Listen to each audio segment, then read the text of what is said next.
Amsterdam শহরের বিখ্যাত red লাইটের এরিয়া।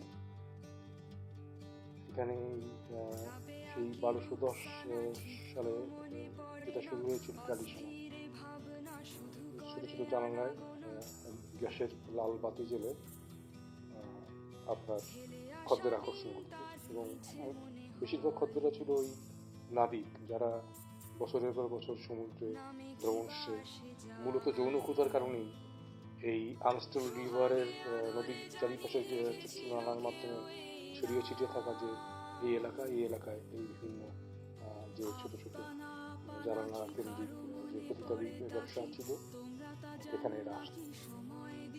এই এলাকায় এই আশেপাশেই কিন্তু আপনার ওই আনা ফ্রাঙ্কের যে অ্যানেক্স, যেখানে সে দ্বিতীয় বিশ্বযুদ্ধের সময় পালিয়েছিল, তারপরে নটের যে জাদুঘর, সবই এই একই এলাকার মধ্যে।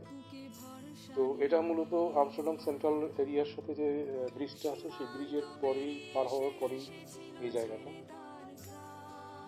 এবং এখানে ইউরোপের বিভিন্ন দেশ থেকে পরিবার নিয়ে এই লোকজন এই নিষিদ্ধ এলাকা, যেটা অন্য দেশে বলে নিষিদ্ধ এলাকা, এখানে তারা ঘুরতেছে।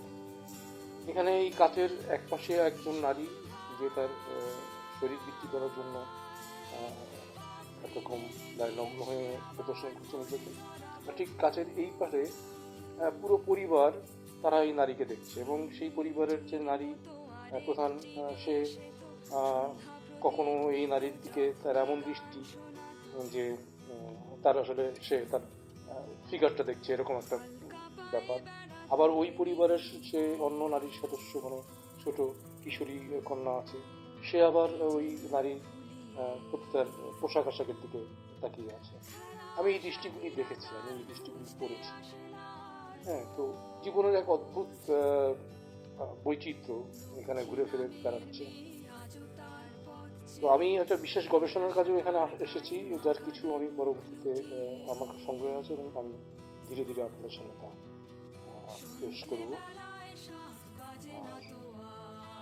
এই যে গানটা বাজছে, এই গানটা তো আপনারা জানেন মহিনগরের বিখ্যাত একটি গান, এবং এই গানটি কিন্তু এই প্রতিযোগিতা